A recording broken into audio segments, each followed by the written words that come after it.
ఒకప్పుడు తెలుగు సినిమా ఇండస్ట్రీలో చాలామంది నటీమణులు వాళ్ళకంటూ ఒక ప్రత్యేకమైన గుర్తింపును సంపాదించుకుంటూ ముందుకు సాగిన వారే కావటం విశేషం. ఇక అలాంటి అందాల తారల్లో భానుప్రియ కూడా ఒకరు. చూడటానికి చాలా అందంగా ఉండే భానుప్రియ తన అభినయంతో చాలామంది ప్రేక్షక అభిమానులను సంపాదించుకుంది.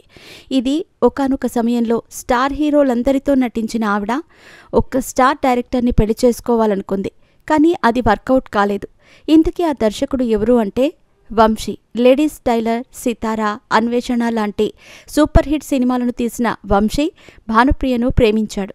ముఖ్యంగా భానుప్రియతో ఆయన ఎక్కువ సినిమాలను చేయటం వల్ల వాళ్ళిద్దరి మధ్య మంచి ర్యాపో అయితే కుదిరింది.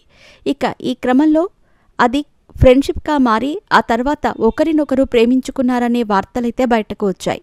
ఇద్దరూ పెళ్లి కూడా చేసుకోబోతున్నారని మరికొన్ని వార్తలు వచ్చినప్పటికీ అవి నిజమైతే అవలేదు.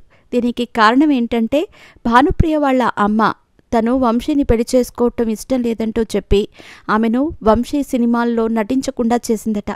అందువల్లే ఆమె వంశీని పెళ్లి చేసుకోలేదంటూ అప్పట్లో కొన్ని వార్తలైతే వచ్చాయి.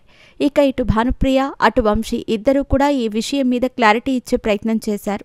మరి ఏది ఏమైనా కూడా ఇండస్ట్రీలో స్టార్ హీరోలతో నటించి తనకంటూ ఒక హీరోయిన్గా మంచి గుర్తింపును సంపాదించుకుంది.